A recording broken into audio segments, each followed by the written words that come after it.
আজ সত্যভারতীর হোমে আবার দুই মায়ের মুখোমুখি হলাম। অসহায়ের মতো দাঁড়িয়েছিল, সামনে যেতেই খুব খুশি। কত কথা বলল ইশারাতে, তার গলা ব্যথা হয়েছে, তার কোমরে ব্যথা, আরও কত কি। সে খুব সুন্দর একজোড়া ঝুমকো কানের পড়েছে, সেটাও আমাকে বলল। চা খেয়েছো?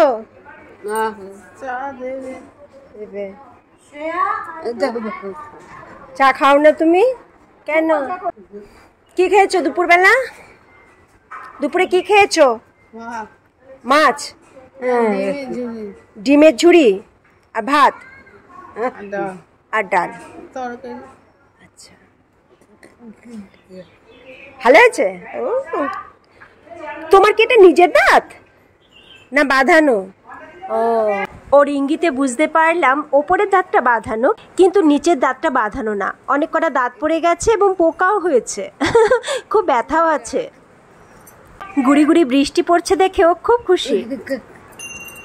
বৃষ্টি আর ওদের টিফিনের ঘন্টি পড়লো, এখন চা দেওয়া হবে আর টিফিন দেওয়া হবে। তুমি কোথা থেকে এসছো? তুমি কন্যাগড়েই থাকো? কোথায়? হ্যাঁ, অলিম্পিক মাঠ। আমার ভাই তো সবকিছু কেড়ে নিয়েছে। তোমার ভাই? নিজের ভাই। তোমার নিজের ভাই সবকিছু কেড়ে নিয়েছে? বড় মা অনেক টাকা রেখেছিল আমার জন্য, মেয়েটা কোথায় যাবে? আমাকে রোজ বলতো সই করতে, আর সই করে দিয়েছে বোকা বড়। ব্যাস নিয়ে নিল সব। তুমি বিয়ে করনি? আমার বিয়ে না, বোনে বিয়ে। তোমার সম্পত্তি কি কি ছিল? কি কি নিয়েছে? টাকা নিয়েছে, টাকা নিয়ে নিয়েছে। ভাই বউ তো ভালো না, ভাই বউটা আমার মারধর করতো আমাকে। মা নেই, বাবা নেই। আচ্ছা, দুই মামা মারা গেছে, দুই মামা আছে,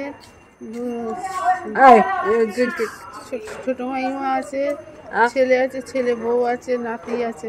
তুমি একজনই ছিলে ভাগ্নি? না, আমার বোন আছে, ছোট বোন। তা তোমার বোন আর তুমি কি মামার কাছে থাকতে? হ্যাঁ, মামা বাড়ি তো। আহারে, তখন তো নিশ্চয়ই তোমার বয়স তো ছিল না যখন মারধর করে।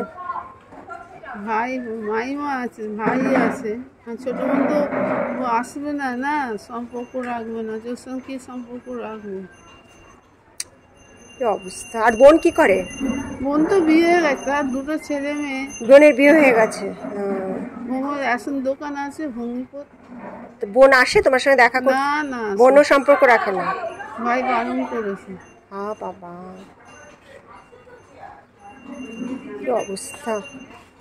যাকে তোরা ভালো থাকলে ভালো। হ্যাঁ, তোমার কপালে ছিল এখানে, থাকো এখানে সবার সঙ্গে। আবার কি করবে? দিলে কেন সই? জোর করে নিয়েছে? জোর করে নিয়েছে। সই টই করে নিয়ে তারপরে তোমাকে বলেছে চলে যাও, তাই তো? আর ভাইপো আছে তো। আচ্ছা, তুমি যে তোমাকে তো চলে যেতে বলেছে, তুমি তো এখন এখানে আছো, তাই এখানকার টাকা পয়সা কে দেয়? এখানে টাকা পয়সা লাগে তোমার না লাগে না? আচ্ছা, তোমার লাগে না। আমার ভাইপো আছে তো, ভাই ছেলে আছে তো।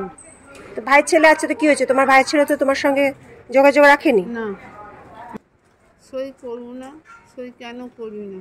ভাই বউ আমাকে তুই কেন করবি না? করে কি করবো? আমি পাবো টাকাগুলো। পরের দিন ব্যাংকে গেছি ভাই বউয়ের সঙ্গে, আমাকে বলে আপনাকে আর আসতে হবে না। কেন? আপনার টাকা নেই তো? টাকা তো সব তুলে নিয়েছে আমার ভাই। বাবা, কত টাকা ছিল? অনেক টাকা ছিল, মামা রেখে গেছে, বড় মামা। ওহো, তাহলে টাকাটা কার? তোমার মা বাবারই টাকা ছিল তো? না, মামা। যে টাকাটা নিয়েছে তোমার নামে, তোমার নামে কে টাকাটা রেখেছিল? মামা রেখেছিল, বড় মামা। হ্যাঁ। আচ্ছা, পুলিশের কাছে গেলাম এতদিন পর হবে, এতদিন পর। আচ্ছা, কি করবো? এই দেখো, ওই মায়ের কাছে এর প্যাথেটিক কাহিনী শুনলাম।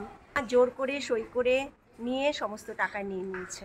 ছোটবেলায় মা বাবাকে হারিয়েছে, দুই বোন মামার কাছে ছিল। এক মামা ভালো ছিল, ওর নামে কিছু টাকা রেখেছিল। ভাইয়ের বউ জোর করে ওর কাছে সই করে টাকাগুলো সব নিয়ে নিয়েছে। আজকে ওর জায়গা হয়েছে এই আশ্রম।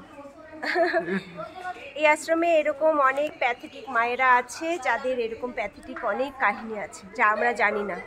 কেউ যেচে আসে না, এখানে পরিস্থিতিতে পড়ে আসে, তাই তো? তোমার তো নিশ্চয় একটা বাড়ি ছিল, একটা ঘর ছিল, তোমার একটা আলমারি ছিল, একটা জায়গা ছিল। ছিল তো।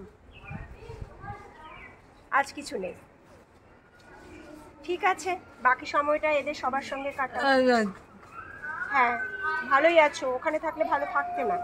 এখানে 5 জনের সঙ্গে রয়েছো, দুটো কথা বলতে পারো, কত লোকজন দেখো, কত বাচ্চা কাচ্চা, মনটা ভালো থাকবে। ঠাকুরের সামনে যাবে, হ্যাঁ, মায়ের কাছে গিয়ে প্রার্থনা করবে। তবে এই টাকা নিয়ে কেউ কোনোদিন ভালো থাকতে পারে না, এটুকু জানবে, সে কিন্তু ভালো কোনোদিন থাকবে না। না, কেউ কাউকে ঠকিয়ে কেউ কোনোদিন ভালো থাকে না। এইরকম কত মা, কাকিমা, দিদি, বোনের মধ্যে কত গল্প লুকিয়ে থাকে, যা আমরা জানি না আর জানার চেষ্টাও করি না। এটাই হলো জীবন। ভালো থেকো মা।